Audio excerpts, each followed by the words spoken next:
नमस्कार विद्यार्थी मित्रांनो, मी ज्ञानेश्वर पवार तुमचं एनलाइटनमेंट ॲग्री अकॅडमी या युट्यूब चॅनलवरती सहर्ष स्वागत करतो. तर विद्यार्थी मित्रांनो, आज आपण जीपीबी जेनेटिक्स अँड प्लांट ब्रीडिंग मधला जो प्रिन्सिपल ऑफ प्लांट ब्रीडिंग हा जो टॉपिक आहे किंवा हा जो MCR ला याच्यावरती कशा पद्धतीचे प्रश्न विचारले जातात, त्याचबरोबर हा कोर्स आहे. हा कोर्स जेव्हा आपण आपली MCR CET बॅच 2027 मध्ये कोणत्या कोणत्या गोष्टी कव्हर करणार आहोत आणि त्याचा विद्यार्थ्यांना कसा फायदा होणार आहे, ते सगळ्या गोष्टी आपण आजच्या या लेक्चर मध्ये डिस्कस करणार आहोत. त्याबद्दल आपण आता पुढचा जो स्लाइड आहे त्यामध्ये जाणून घेऊया की कसा सिलेबस राहणार आहे आणि आपलं पुढची स्ट्रॅटेजी काय राहणार आहे. तर यामध्ये कोर्सचे जे ऑब्जेक्टिव्ह आहेत तुम्ही या ठिकाणी ते पाहू शकताय. ठीक आहे. त्याच्यामध्ये जर दुसरं सांगायला गेलं तर आपण याच्यामध्ये ब्रीडिंग प्रोसिजर्स कशा असतात, कोणकोणत्या ब्रीडिंग प्रोसिजर आहेत आणि त्या सेल्फ आणि क्रॉस पॉलिनेटर मध्ये कोणत्या कधी यूज करायच्या ते आपण या ठिकाणी जाणून घेणार आहोत. त्यानंतर एक्सप्लॉइट द हेट्रोसिस. मग हेट्रोसिस म्हणजे काय असते, त्याचबरोबर त्याचं एक्सप्लोरेशन कसं, मेल स्टरिलिटीचा यूज कसा करायचा, कोणते सीड हायब्रिड सीड प्रोडक्शन करण्याकरिता कोणती मेल स्टरिलिटी वापरायची, त्याच्यामध्ये जेनेटिक असेल सायटोप्लाझमिक असेल किंवा जेनेटिक सायटोप्लाझमिक असेल, असं दोन्ही मेल स्टरिलिटी आपल्याला या ठिकाणी वापराव्या लागतात. त्यानंतर स्पेशल मेथड कोणकोणत्या, स्टडी म्युटेशन असेल, त्यानंतर पॉलिप्लॉइडी म्हणजे काय, वाईड हायब्रिडायझेशन काय असते, रोल देअर क्रॉप इम्प्रुव्हमेंट मध्ये त्यांचा उपयोग कसा केला जातो आणि व्हरायटी कशी तयार होते, किंवा हायब्रिड कसं तयार होते ते आपण या ठिकाणी सगळं जाणून घेणार आहोत. म्हणजे जेव्हा तुमच्यावाली BS ऍग्रीकल्चर कंप्लीट झालेली असेल त्याच वेळेस तुम्हाला हायब्रिड कसं तयार करायचं याची पूर्णपणे कंप्लीट डिटेल इन्फॉर्मेशन या आपल्या या लेक्चर मध्ये भेटणार आहे. तर त्यासाठी तुम्हाला आमची बॅच आहे MCR CET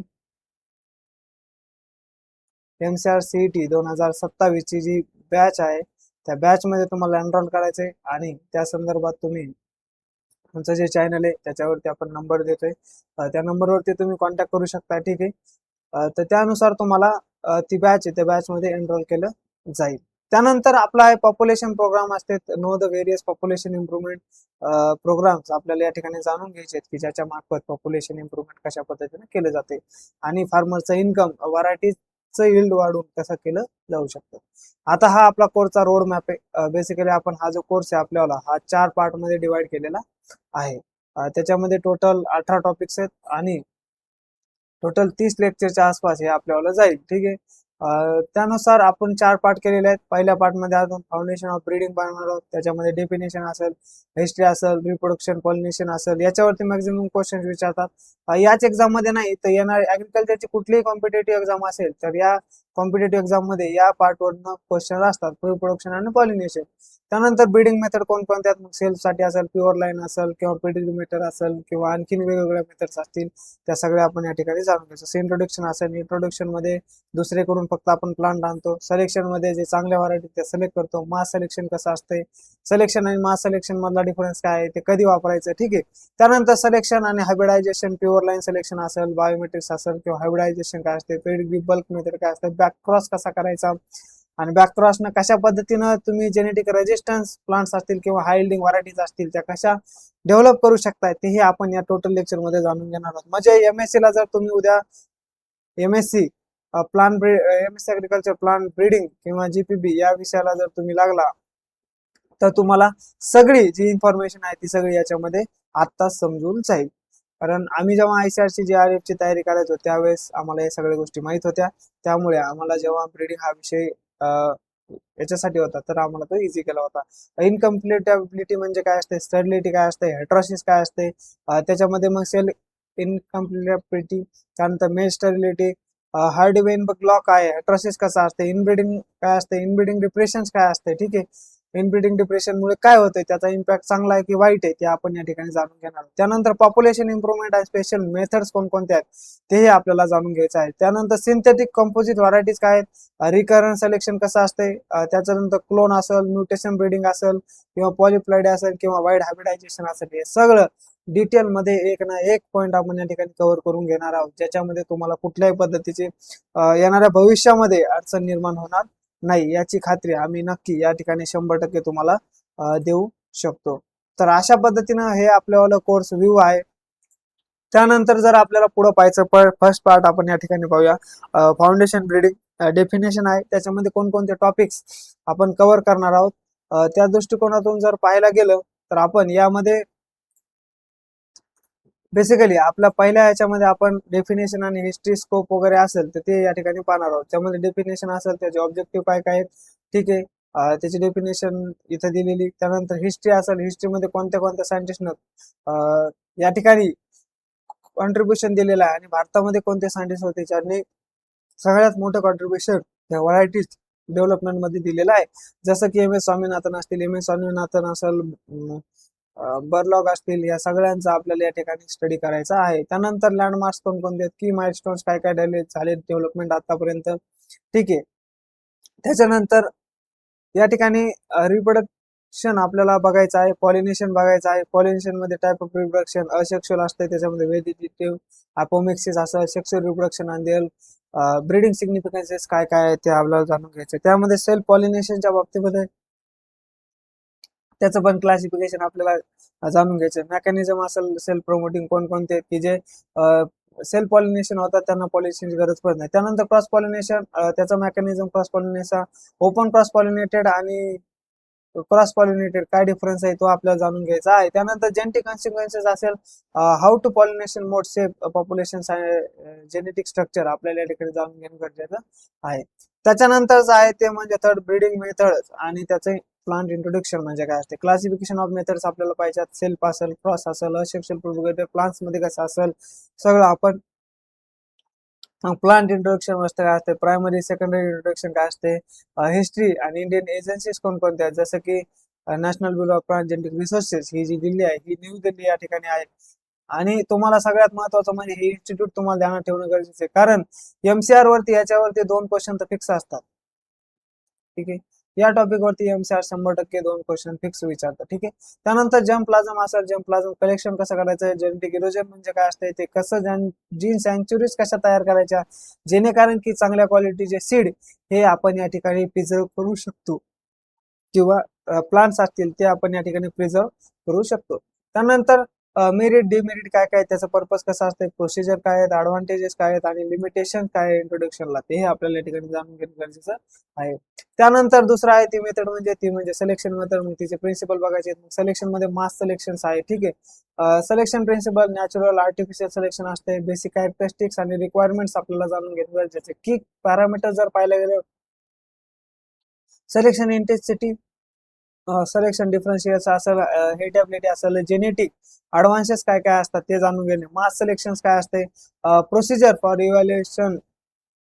evolving the varieties and modification आपल्याला या ठिकाणी जाणून घेणं गरजेचं आहे. त्यानंतर आउटकम्स असतील, मग त्याचं मेरिट डिमेरिट आणि अचिव्हमेंट्स मास सिलेक्शन काय अचीव्ह करू शकतो आपण हे जाणून घेणं आपल्याला अत्यंत आवश्यक आहे आणि ते सगळं आपण डिटेलमध्ये या लेक्चर्स मध्ये जाणून घेणार.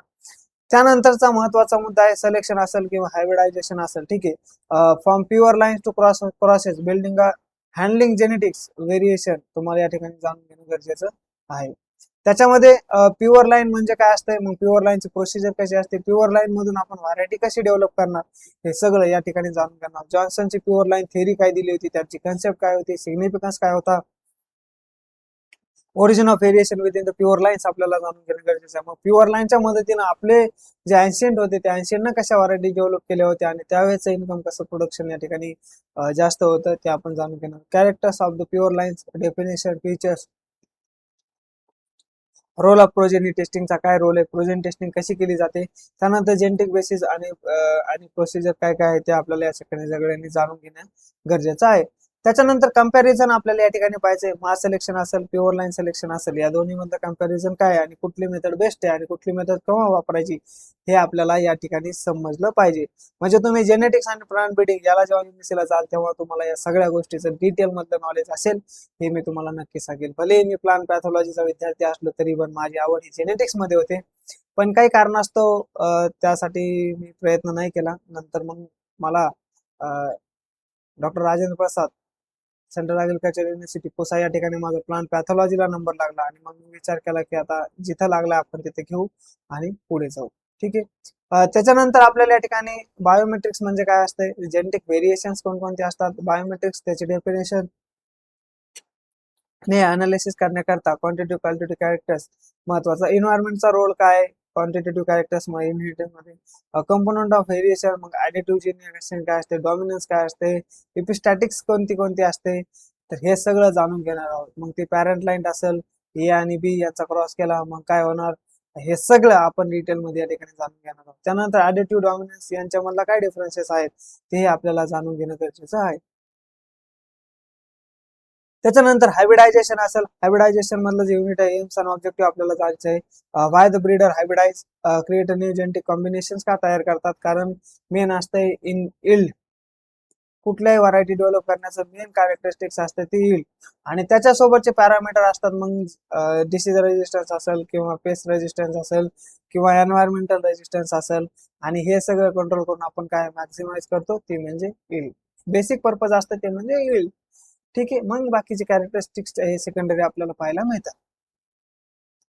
Type of hybridisation, classification hybridisation approaches आपल्याला या ठिकाणी जाणून घ्यायचं. प्रीरिक्विसाइट्स काय असतात, condition necessary before hybridisation can proceed.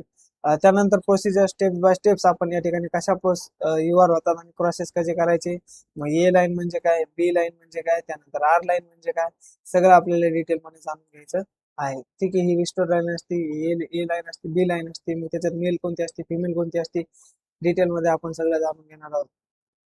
ठीक आहे, त्याच्यानंतरच आहे ते म्हणजे handling the segregation generation first आणि प्रेडिग्री बल्क मेथड आपल्याला जाणून घ्यायचं आहे. प्रेडिग्री मेथड मध्ये प्रोसिजर आणि त्याचं मॉडिफिकेशन कसं झालं. पेडिग्री तुम्ही व्हरायटी डेव्हलप करत असताना पेडिग्री रेकॉर्ड तुम्हाला ठेवणं अत्यंत आवश्यक असते. पेडिग्री रेकॉर्ड तुम्ही कसे ठेवणार, त्याचे मेरिट काय, डिमेरिट काय, अचिव्हमेंट्स कोणकोणते आतापर्यंत झाल्यात आणि कुठल्या व्हरायटीज चांगल्या आपण या ठिकाणी आतापर्यंत डेव्हलप केल्यात तेही आपल्याला जाणून घेणं गरजेचं आहे. त्यानंतर बल्क मेथड असेल, प्रोसिजर असेल, त्याचे डिमेरिट मेरिट कंपॅरिझन आपण दोन्हीचं पाहणार आहोत, की जेणेकरून की प्रश्न कसाही फिरून आला. त्याच्यानंतर सिंगल सीट डिसेंट मेथड काय असते ते आपल्याला जाणून घेणं आहे. एस एस डी मेथड काय असते, सिंगल सीट डिसेंट मेथड, आपल्याला ते जाणून घ्यायचं आहे. त्याच्यानंतर हँडलिंग सेग्रिगेटेड सेकंड जनरेशन. आता सेकंड जनरेशन जर हँडल करायचं म्हणलं तर बॅक क्रॉस न करतो आपण आणि मल्टीलाईन्स न करतो. मल्टीलाईन आणि बॅक क्रॉस मधला डिफरन्स काय तेही आपल्याला डिटेलमध्ये जाणून घ्यायचं आहे. रिक्वायरमेंट्स कोणते, ऍप्लिकेशन प्रोसिजर, जीन ट्रान्सफर कशी होते बॅक क्रॉस मध्ये ते आपल्याला जाणून घेणं गरजेचं आहे.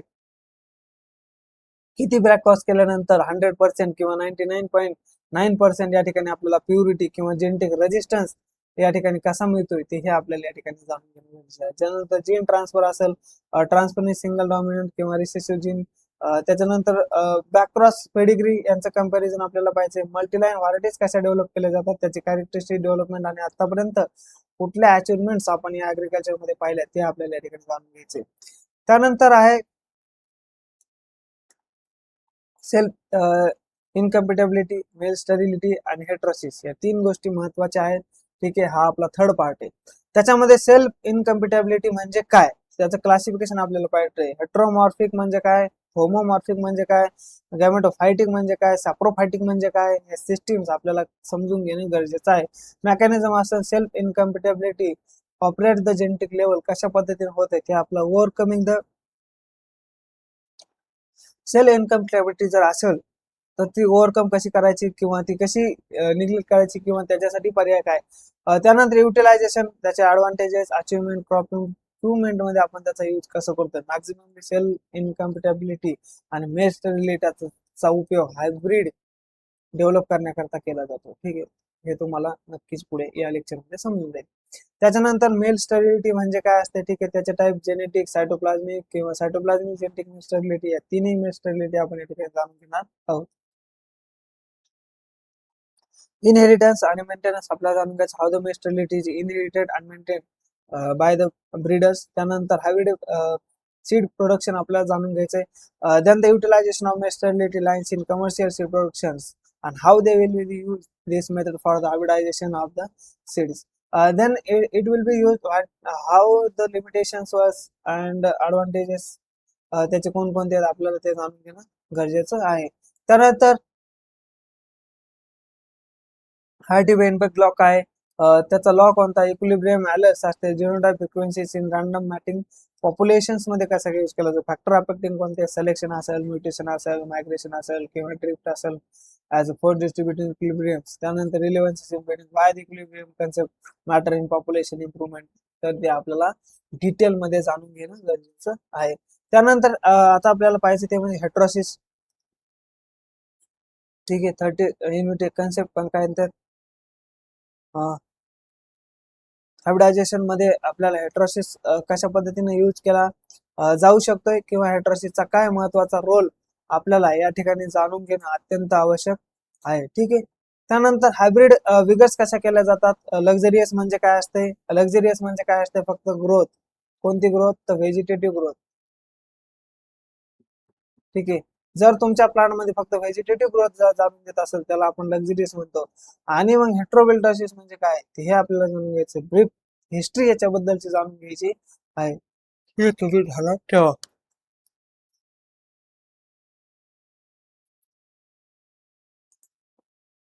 त्याच्यानंतरचा महत्वाचा पार्ट एक्सप्रेशन्स कसे असतात. ठीक आहे. ते जाणायचे. Heterosis in cross pollinated self pollinated species आणि इट्स मॅनिफेस्टेशन आपल्याला जाणून घ्यायचे. जेनेटिक बेसिस कोणते असतात, डॉमिनन्स असेल, ओव्हर डॉमिनन्स असेल किंवा इपिस्टॅटिस असेल. मग डॉमिनन्स मध्ये काय होते, जर ए पॅरेंट हा बी पेक्षा जर असेल किंवा जो त्याच्यातला असेल तो डॉमिनन्स, ओव्हर डॉमिनन्स कधी होतो, सगळं आपण डिटेल मध्ये जाणणार आहोत. त्यानंतर फिजिओलॉजिकल बेसिस आणि युजेस, फिजिओलॉजिकल एक्सप्लेनेशन आणि कमर्शियल युटिलायझेशन आपल्याला या सगळ्या गोष्टीमध्ये जाणून घेणं गरजेचं आहे. त्यानंतर इनब्रीडिंग डिप्रेशन काय असते. ठीक आहे. Inbreeding depression, hybridisation, exploitation. Inbreeding depression काय असते, हिस्ट्री असते, इफेक्ट असते, degree of depression. Inbreeding depression काय असते म्हणजे त्यांच्यात लाईन, जसं आपण उदाहरण द्यायचं झालं तर ए लाईन प्लस बी लाईन यांच्यापासून एक दोन दोन समजा झाले सी आणि डी, परत या सी आणि डी मध्ये क्रॉस केला, परत त्यांच्यापासून ई आणि एफ तयार झाले, परत यांच्यामध्ये क्रॉस केला, परत यांच्यापासून जी आणि एफ तयार झाले. आणि हे जे जी आणि एफ आहेत यांच्यामध्ये काही ना काहीतरी काय असणार गोष्टी डिफ्रेशन होणार. याच्यामधून जी जेनेटिक प्युरिटी आहे ती काय होणार, प्युअर सिलेक्शन तर प्युअर होत जाणार, पण यांच्यामध्ये काय होणार, मग ही डिसीज रेजिस्टन्स असणार किंवा अनेक गोष्टी याच्यामध्ये